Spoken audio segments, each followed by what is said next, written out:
CADE ejecutivos. Welcome, Bienvenidos a cada CADE ejecutivos, ejecutivos, whose motto is cuyo diverse lema voices, es one Voces Peru. Diversas, un My solo name Perú. is Mi nombre Gonzalo es Banda. Gonzalo Banda Throughout this y CADE, durante este these CADE reflections las have guided us reflexiones toward principales nos han the guiado urgency of a la listening to urgencia de diverse escuchar las voices that diversas voces disagrees many que times, muchas veces están en finding the bridges, desacuerdo, encontrar if not las existing, brechas building y si no to o los improve puentes, y si los puentes no cooperation between existen, public and private construirlos actors. así como la We have cooperación entre reflected los on actores the need públicos y to privados. contribute Hemos to a reflexionado sobre la culture of necesidad de contribuir dialogue, con una cultura de diálogo not a culture of y no con una confrontation. cultura de Next, confrontación. I will lead the Seguidamente voy a session that liderar we la have sesión called que hemos denominado Institutionalism in the Institucionalismo Bicentennial of en el Peru. Bicentenario del Perú. Inclusive institutions are Las not instituciones tribes, no, they are the inclusivas opposite no of a son tribe, tribus, son lo no, they opuesto a una are tribu. spaces Son where we meet espacios donde dissenting encontramos voices which voces en we often disenso que find difficult to normalmente hear encontramos and difíciles de recognize, no? escuchar y de reconocer. There is no point No hay in un punto silencing en them because sooner or silenciarlas porque later tarde o will temprano appear. estas van The a world reaparecer. has El changed mundo and ha information cambiado y is la no información longer the ya no property es of propiedad privileged few. de unos pocos privilegiados. Inclusive institutions Y las no? instituciones That's what inclusivas, we are eso es lo que facing in the estamos session. enfrentando o And for tratando en that esta debate, sesión. Y para I have eso el the día de hoy honor tengo el of enorme introducing honor Anne de Applebaum. Anne presentar a Applebaum Anne is a staff Applebaum, writer que for es The Atlantic and a columnista de Pulitzer Atlantic Prize y winning ganadora del historian. premio She Pulitzer e holds a historiadora. senior También fellow at the es Johns investigadora Hopkins senior School en la of Escuela Advanced Johns International Hopkins Studies. de Estudios Avanzados She Internacionales. also También writing ha in the es- Washington Post. escrito en el She Washington has written Post, many ha important escrito books that muchos are libros the last importantes one como of el my favorite último y mi book, The Crepuscle favorito, of El Democracy, crepúsculo de la democracia, which que explains with explica electrifying con clarity claridad some of the electrizante Democrats have cuáles abandoned son liberal democratic ideals los for ideales democráticos que fundamental han sido nationalist abandonados movements en and one favor de party movimientos states, no? nacionalistas y estados She de un has solo partido. also También written Red han Famine, escrito Gulag, Hambruna no? Roja, Gulag, Which narrates the quienes story of narran the la Soviet historia de concentration los camps campos in de Spain. concentración Gulag won the Pulitzer em, Prize for nonfiction soviéticos y in que ganó 2004. el She premio has lectured at Pulitzer en Yale, Harvard 2004, in ha dado conferencias en 2012, Yale, 2014. Harvard y en She has gotten the 2012-2013 Rotman Chair of eh, History and International Relations at the London School tuvo of la Economics. cátedra en el London School Anne of Applebaum, welcome. The Economics floor is de yours. Estudios Internacionales. Bienvenida, Anne. So first of all, thank you so En much. primer I'm lugar, delighted muchísimas to be gracias. here. I'm Estoy sorry I encantada de can't estar be in aquí. Peru. I Lamento no have estar en Perú been en to Peru persona. He and estado en el loved it. Perú My whole y me family loved it, encantó, and a I toda mi hope familia le someday that encantó I y can espero go algún back. día poder regresar. Um, let me begin now Déjenme by asking comenzar you what comes into your preguntándoles head qué when les I viene a la say mente the cuando yo death of digo democracy. la muerte de la Do you democracia. imagine soldiers Imaginan tal driving vez tanks into the soldados capital city? entrando en Do you think tanques a of la ciudad colonels capital occupying the o presidential palace? imaginan coroneles What if I ocupando describe from a el different scene? Palacio Presidencial? Imagine that I showed you a Imagínense que les picture of muestro una Poland's imagen de constitutional tribunal, el the Tribunal Polish equivalent of the Constitucional Supreme Court. de What if I Polonia, el showed you that equivalente a la picture Corte in March Suprema. 2016, Imagínense que les on the muestro esa day imagen en that it struck down 2016, a en law that la had been passed by the fecha ruling en party, que the law that demanded el several partido de judges in the gobierno court había first instruido una resign ley illegally and eh, unconstitutionally and be haciendo que replaced los by miembros del judges tribunal elected by the ruling party renunciaran de voters. manera ilegal What would that y look se like? instauraran You would nuevos see the jueces que Chief fueran Justice, leales at the al center régimen. of the faces of the other Entonces, judges, some national symbols. hemos It, visto it estos looks like jueces a como court símbolos enforcing the law. nacionales y But parece that que es una episode corte was que está important haciendo cumplir la precisely ley, because pero of es what you wouldn't importante be able to precisar see, porque lo que no namely podrías that ver, the que es Polish que government el then gobierno refused to polaco acknowledge the verdict. There was a rehusó standoff for many months, a and then time reconocer passed. ese The chief judge veredicto y illegally replaced the el judges gobierno terminó ganando y reemplazó ilegalmente a los jueces como se había planificado, gente que no tenía credenciales ni trayectoria. Uno de ellos era fiscal en 1981 en la era comunista, cuando Polonia todavía era dictadura. Eh, y entonces este ataque en particular a la democracia se ve muy similar a la democracia. Y este no es un accidente, porque en el mundo moderno, socavar las instituciones democráticas desde dentro es ahora el peligro más grande contra la democracia. Entonces, ahora los golpes de Estado no los ejecutan los generales o los soldados, sino los líderes elegidos que subvierten el proceso que los trajo al poder. Y en muchos continentes esto está sucediendo y estos procesos son muy similares. Larry Diamond ha descrito algo que denomina el programa de 12 puntos de los autócratas, donde describe la secuencia exacta de estos actos que varían de un caso a otro, pero la esencia de esta secuencia es común en diversos casos. El proceso siempre comienza de la misma manera, es decir, cuando un líder o partido político comienza una demonización de la oposición, donde los caracteriza como ilegítimos, como traidores, como extranjeros o como élites, a diferencia de las personas representadas por el partido autoritario. Y luego comience el socavamiento de las instituciones independientes como la prensa, la fiscalía, el sistema electoral, cualquier institución que pueda hacer rendir cuentas al autócrata y evitar que sea reelegido. Algunas veces esto incluye cambios en la Constitución o alterar el sistema de votación para que sea imposible que el autócrata pierda, pero esto está diseñado para mostrar que cualquiera que sea un objetor, ya sea periodista, servidores públicos, son traidores.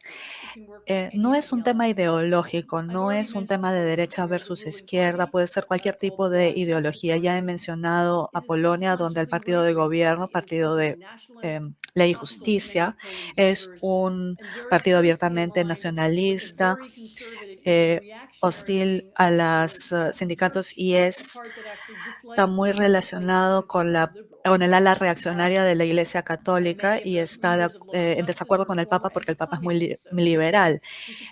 Muchos líderes de Ley y Justicia han sido anticomunistas y no están de acuerdo con la manera como eh, el país, digamos, se ha desarrollado.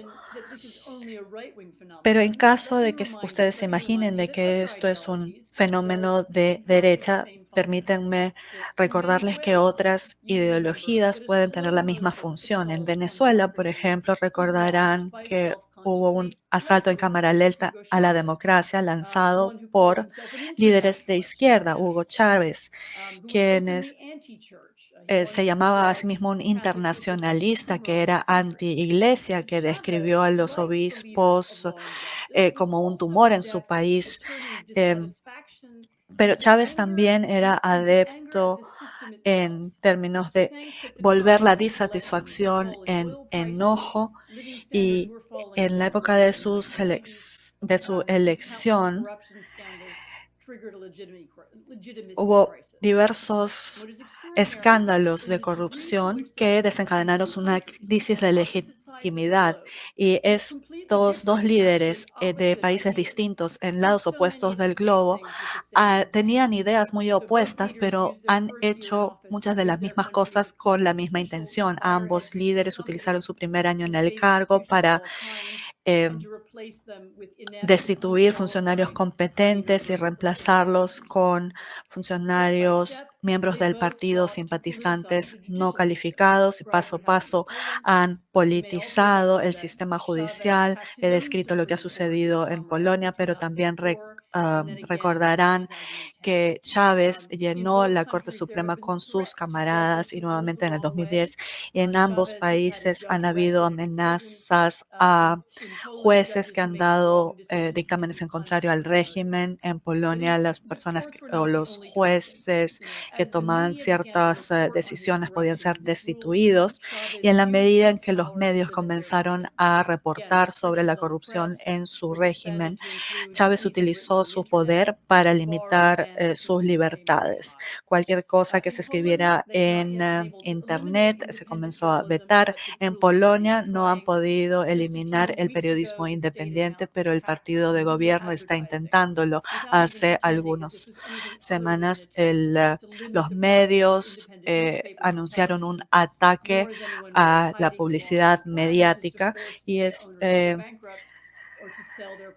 el plan a largo plazo es forzar a los medios independientes a entrar en bancarrota para alinearse con el partido de gobierno en ambos países, y se lo digo conscientemente, ya que son un público lleno de empresarios. Uno de los grupos especialmente afectados por estos cambios es la comunidad empresarial, porque resulta que las empresas necesitan cortes imparciales y el Estado de Derecho para poder depender de las leyes contractuales, para poder contar con que los contratos se cumplan, con que los pagos se hagan a tiempo, con que se honren las promesas hechas. Y las empresas también necesitan algún tipo de medios o fuentes de información buena y confiable que puedan ser publicadas para poder tomar decisiones con respecto a lo que sucede en el mundo real y no lo que esté sucediendo en la mente del líder del partido de gobierno.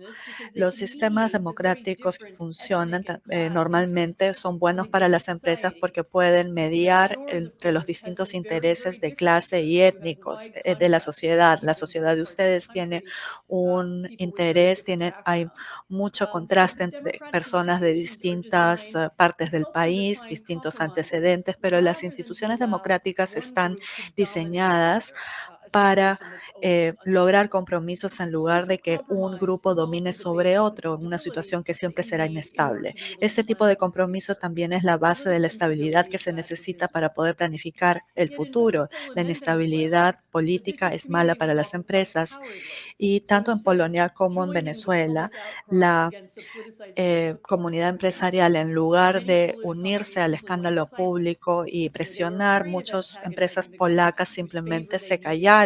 Tenían miedo de ser antagonistas del gobierno para cosas que se necesitaran por contratos, pero el resultado a largo plazo de esa cobardía ha sido catastrófico. Ha empeorado el clima empresarial, las personas y las compañías también están pensando en abandonar el país. Las condiciones tributarias y la situación de Polonia como país para inversiones ha empeorado, y obviamente no tengo que decirle a los peruanos lo que ha sucedido en la economía de Venezuela. Ustedes lo pueden escuchar de los muchos refugiados venezolanos que ahora viven en su país. Así que déjenme apelar a todos ustedes a utilizar estos ejemplos como un recordatorio de cuán importante es que ustedes se involucren en estos temas. No necesariamente en la política de partidos, no digo que sean fans de un partido o del otro. Puedes hacerlo a nivel personal si tiene sentido para ti, pero como comunidad, como líderes empresariales, tienen que tener un interés real en proteger las instituciones democráticas de sus países, las instituciones que preservan un campo de juego nivelado para todos. Todos ustedes tienen un interés en la independencia de las Cortes de Justicia, de manera que el sistema judicial no esté politizado y los jueces no sean corrompidos o sobornados. Tienen interés en el profesionalismo y competencia de los servidores civiles, y que los directores del Banco de Reserva, por ejemplo, sean elegidos por su competencia y no porque son el primo de alguien o porque son miembros del partido de gobierno. También tienen intereses en mantener medios que sean independientes, profesionales y que tengan los fondos adecuados, porque sus clientes, empleados, digamos, se beneficiarán de esto y no se trata de tomar partido en las batallas políticas, sino de preservar las estructuras que aseguran que el Perú siga siendo un buen lugar para vivir y trabajar. Voy a concluir diciendo que sé que están en un momento difícil de la historia política de su país, pero eso es precisamente la razón por la que la participación de ustedes en torno a estos temas es tan crítica. Y recuerden que la respuesta correcta a la autocracia de izquierda no es la autocracia de derecha. La respuesta correcta es la democracia y el Estado de Derecho, porque eso es lo que salvaguarda todos nuestros intereses. Muchas gracias y estaré encantada de responder a sus preguntas. Muchísimas gracias, Anne. Ha sido muy iluminador para nosotros el escucharte y voy a comenzar con algunas preguntas. Has dicho en una entrevista y en tu libro, de hecho, en la primera parte del Crepúsculo de la Democracia, has dicho que, dadas las condiciones adecuadas, cualquier sociedad puede convertirse o puede tornarse en contra de la democracia. ¿A qué te refieres con eso? ¿Deberíamos esperar acaso de que nadie esté seguro en este mundo y que incluso en una democracia sólida como la de Estados Unidos, por ejemplo, las cosas puedan empeorar? Yo escribí esto no porque piense que las cosas vayan a empeorar necesariamente, sino porque pienso que nada es inevitable. Y muchos de nosotros en las últimas décadas han tratado el fenómeno de la democracia, especialmente estadounidense o europea, como cosas inevitables. La democracia ha triunfado, ha derrotado al comunismo, ha mostrado ser el mejor político, mejor sistema político de todos. Por supuesto, no puede durar para siempre, pero personas como yo, personas como ustedes, empresarios, nadie tuvo que hacer nada en particular para que la democracia tuviera éxito. Simplemente continuamos con nuestra vida, generando dinero y los políticos podían continuar, digamos, haciendo que el sistema funcionase. Pero resulta que eso no es cierto, nada es inevitable. Las acciones que todos llevamos a cabo todos los días, eso es lo que afecta lo que sucederá mañana, no una ley o sistema o alguna fuerza que no controlamos. Nosotros sí controlamos lo que sucede. Y la historia de la democracia, como ustedes saben muy bien, en su país, es una historia de un sistema que a veces surge y tiene éxito y a veces cae o fracasa. El hombre que escribió la Constitución estadounidense lo sabía muy bien porque ellos leyeron las historias, digamos, de Grecia y Roma y trataron de aplicar las lecciones aprendidas de esas civilizaciones en la Constitución para poder lidiar con los desafíos de la demagogia o de potenciales dictadores y del tipo de popularidad que pueden lograr. Entonces siempre se supo que ese era un sistema que podía fracasar o fallar. El punto no es, yo no estoy prediciendo desastres ni derrotas, ni digo que Estados Unidos va a colapsar, simplemente digo de que podría resultar que el apoyo a la democracia y hacerla funcionar pueda necesitar más esfuerzo nuestro que el que imaginamos. No es algo que suceda automáticamente, es un sistema que requiere mucha participación cívica de parte de las personas, de las empresas, las organizaciones, y requiere mucho esfuerzo para que siga funcionando. Y esto siempre ha sido cierto, simplemente nos olvidamos de esto por mucho tiempo. Muchísimas gracias. Has dicho en una entrevista que estar orgulloso de ser marxista o de ponerse en la tradición soviética eh, no implica que seas muy ignorante o de que sea parte de una tradición sangrienta y de la muerte de de millones de personas en manos de estos regímenes. En este momento tenemos un líder del partido de gobierno en el Perú que se proclama a sí mismo marxista. ¿Cuáles son tus reflexiones con respecto a este tema? Porque Es muy perturbador eh, en estos tiempos proclamarse marxistas de una manera tan ligera. Sí, es cierto de que si te identificas como marxistas y piensas en ti mismo como perteneciente a la tradición soviética, o bien no sabes qué sucedió y en qué consistía esa tradición, o estás dispuesto a aceptar muchos delitos y actos terribles. Yo no conozco al líder de ese partido de gobierno, entonces no puedo decir si se trata de ignorancia o de violencia. Ustedes tendrán que decirme esto, pero sí debería decir que no está solo, hay muchos otros líderes en el mundo que se identifican con Marx y el marxismo, líderes de China, de Cuba, líderes de Venezuela, y entonces puede ser que él esté influenciado por ellos. Yo diría que una de las cosas relacionadas con el marxismo que es muy importante es que parte del lenguaje de Marx tiene una profunda atracción, nos atrae incluso a nosotros que somos demócratas y apela a nuestro derecho hacia nuestro deseo por una sociedad más igualitaria y justa.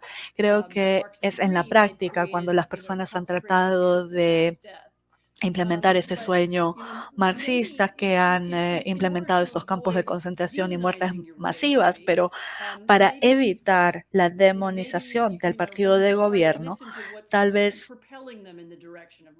habría que tratar de escuchar qué es lo que les está impulsando en la dirección del marxismo. ¿Se trata acaso de algún deseo de justicia o es el deseo de poder totalitario? Yo no conozco la respuesta a esta interrogante, yo solo estoy diciendo que podría haber una manera de escuchar lo que se está diciendo que no necesariamente implique que estén liderando el país en la dirección de la Unión Soviética. En todos estos escenarios globales con el cambio climático y todas las cosas que están sucediendo, la democracia es importante para los ciudadanos, especialmente considerando los derechos, bueno, según las encuestas en el Perú, la, el desarrollo económico sigue siendo muy importante. ¿Y qué deberíamos enfrentar en los próximos años? Eh, y que es más bien como un entorno con mucha polarización. La derecha extrema, la izquierda extrema, están tratando ambos de eh, cancelarse mutuamente. ¿Cómo evitar esto? Porque en tu libro eres muy buena describiendo este tipo de polarización que ocurre o que ocurre en Polonia. ¿Cómo evitar esa polarización y cómo implementar una cultura de diálogo? En primer lugar, estás en lo correcto en el sentido de que la polarización es un problema no solo en el Perú, sino en Estados Unidos, en el Reino Unido, en Francia, en Alemania, en Polonia. Es un fenómeno de la vida moderna. Hay muchas razones para esto que podemos conversar. Probablemente la más importante es la transformación del sistema de información que ha permitido que las personas em, se vuelvan em, cámaras de eco de las noticias que quieren escuchar o que solo escuchan las noticias que quieren escuchar o con las que estén de acuerdo. Y el problema es que siempre hay problemas, hay personas con otras opiniones y parece ser que ahora se viven en realidades diferentes. Como dices, esto es muy peligroso para la democracia, precisamente porque la polarización es una fuente importante de desconfianza. Si tú crees que solamente tu manera de ver las cosas es la correcta y todos los demás son traidores o alguien que no merece el poder, obviamente no puedes permitirles gobernar, no puedes permitirles ganar una elección. Entonces la polarización, por definición, es mala para las instituciones neutrales que necesitamos para preservar la conversación y el consenso en la sociedad. Entonces, tu pregunta es la pregunta correcta. No hay respuesta obvia a ella con respecto a cómo unir a las personas, cómo resolver, digamos, estas brechas y cómo encontrar una conversación en común.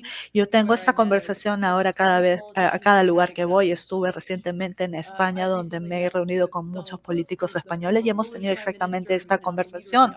También con Donald Tusk, que fue el primer ministro y actual líder de la oposición en Polonia, y hemos tenido esta conversación de cómo unir a las personas. Algunas de las respuestas tienen que ver con un retorno a la conversación de los hechos o en torno a los hechos reales. Si estás hablando de puestos de trabajo, de la economía, si estás hablando de cosas que las personas pueden ver y sentir, la gente puede enfocarse en estas cosas y cómo construir, por ejemplo, una mejor carretera o dónde podemos poner el puente o dónde invertir nuestro dinero. Cuando se habla de estas cosas, la gente no habla de términos abstractos de las guerras culturales o del marxismo. No estamos haciendo del otro un enemigo. Entonces se trata de llevar a la conversación a temas reales que afectan a las personas. Y entonces esta ha sido la teoría de la campaña política de Joe Biden el año pasado, el enfocarse muy claramente en la economía y no en una guerra cultural y temas divisorios para Estados Unidos. Y esto también se ha utilizado como una táctica electoral, el hablar del patriotismo, de qué cosa estamos orgullosos en nuestro país, qué es lo que une a las personas en torno a los ideales que hemos logrado en el pasado, que aspiramos para el futuro. El presidente francés Emmanuel Macron ha tratado de hablar de un patriotismo moderno como una manera de unir a Francia en torno a una conversación. Una de las cosas ¿cuáles son las cosas que unen a la nación? ¿Cuáles son los hechos nobles de la historia que unen a la nación? ¿Qué pasa con los eventos deportivos? ¿Cuáles son los logros de los que se puede hablar que unen a las personas? Y esto puede que no sea una respuesta obvia. Es posible que necesitamos investigar cuáles son los eventos que unifican en lugar de dividir. Enfocarse en esas cosas y promoverlas parece ser la mejor manera de superar esta división, pero estoy de acuerdo en que es algo muy difícil, no es algo que vaya a ser fácil el unir a las personas en torno a una conversación. Yo siempre quiero plantear esta pregunta, porque en Perú, de alguna manera, hay muchas personas que creen que el comunismo está en el poder y tú has sostenido un punto de vista muy sólido en ese sentido, diciendo que el comunismo no está gobernando el mundo y probablemente ya ni exista. ¿Cuáles son tus preocupaciones en torno a esto o cuáles son sus dudas al respecto? ¿El comunismo existe o ya no existe más? A ver, el Estado comunista de ficción que Lenin imaginó o Stalin no existe y nunca existió.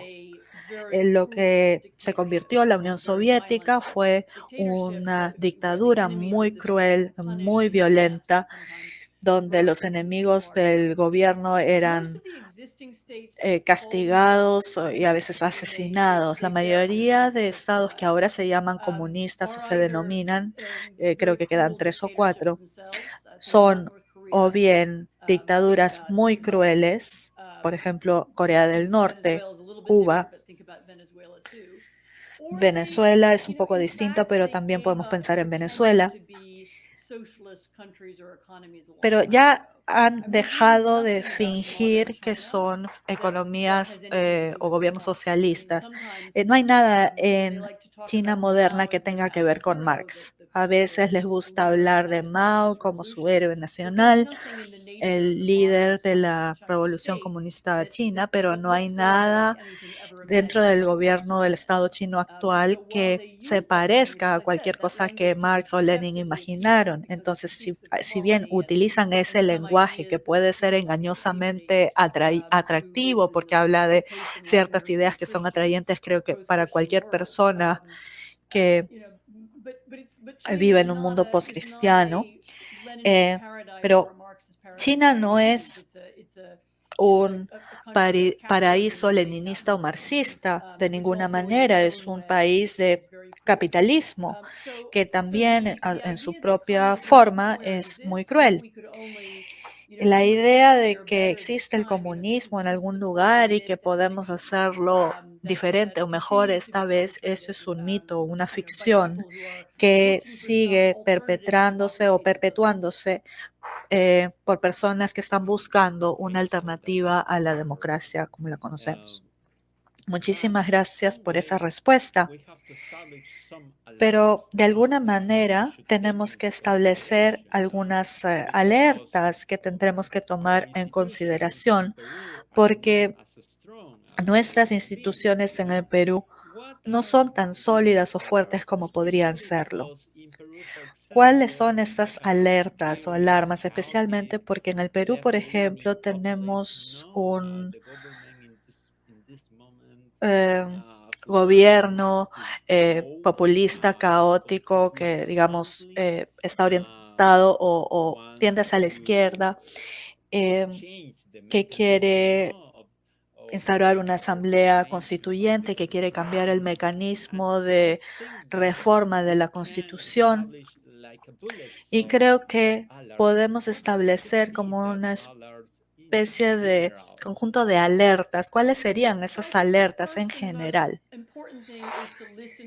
Creo que lo primero y más importante es escuchar y ver de identificar este lenguaje populista del que hablé en mis observaciones introductorias.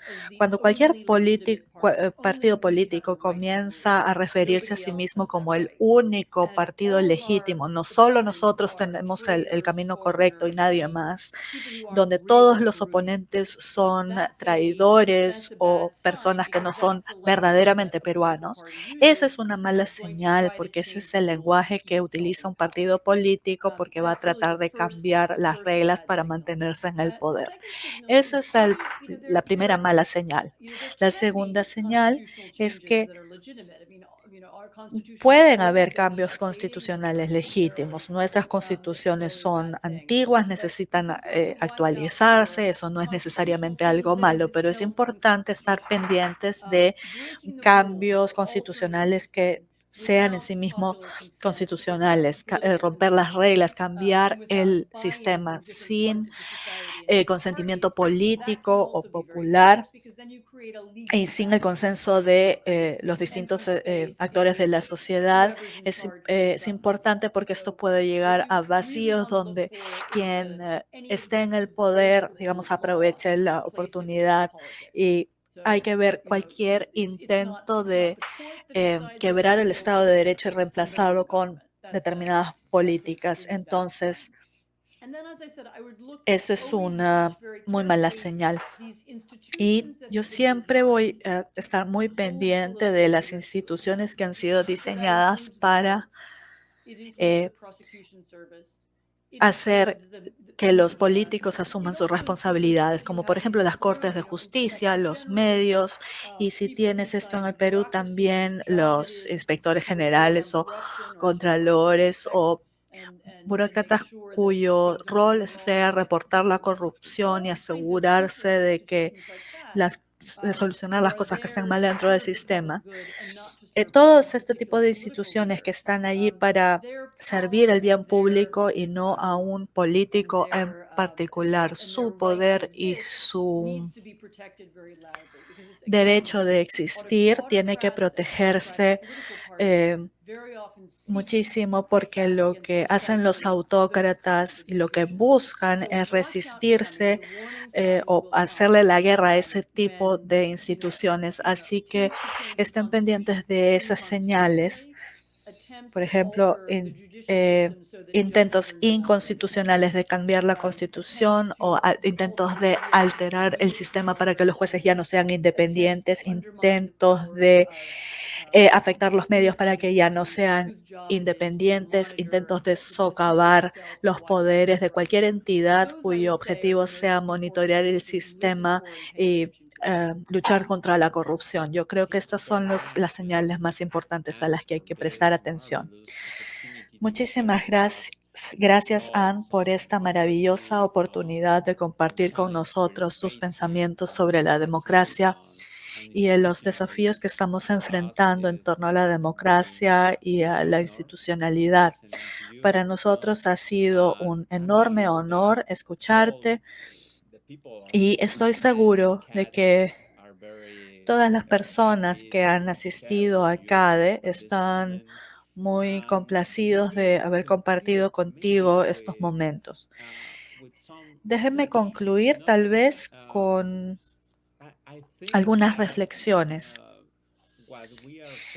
Yo pienso que lo que estamos enfrentando en todo el mundo es lo que tú has denominado en tu último artículo del Atlantic de por qué los malos van ganando.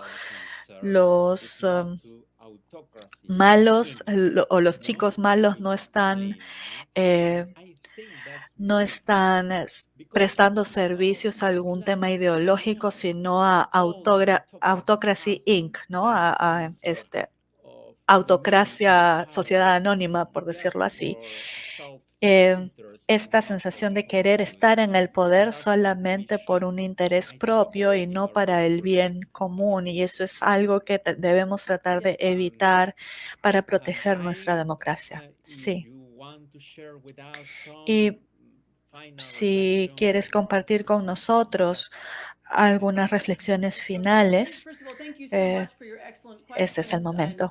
Bueno, en primer lugar, muchísimas gracias por tus excelentes preguntas. Estoy realmente encantada de estar aquí con este grupo y me gustaría concluir repitiendo algo que dije en mis observaciones iniciales, que tiene que ver con la importancia de que los empresarios entiendan que el estar involucrados en la vida política del país, no como entes de apoyo de un candidato u otro, pues eso se puede hacer de manera privada o individual, pero cuando hablé de la importancia de estas instituciones como recordatorio a las personas que trabajan para ti, que trabajan contigo, de por qué las necesitamos y de por qué estas instituciones tienen que ser protegidas. En el mundo moderno, las personas están abrumadas con la cantidad de información, ven muchísimas cosas en sus teléfonos, en la televisión, en sus computadoras todo el tiempo y están buscando figuras de autoridad en las que puedan confiar. Y a menudo los líderes empresariales pueden desempeñar ese rol porque las personas que trabajan para ellos o que hacen negocios con ellos confían. E incluso si no estás en política tú mismo, incluso si no te quieres involucrar en el debate político, puedes desempeñar un rol hablando con las personas, alzando la voz con respecto a la necesidad de preservar estas instituciones neutrales, estos jueces, periodistas, para el bienestar de toda la sociedad. Muchísimas gracias, Anne. Ha sido un enorme honor para nosotros. Muchísimas gracias a todas las personas que han asistido a esta sesión. Ha sido un gran honor y los dejo con la sesión principal. Hasta luego y muchísimas gracias.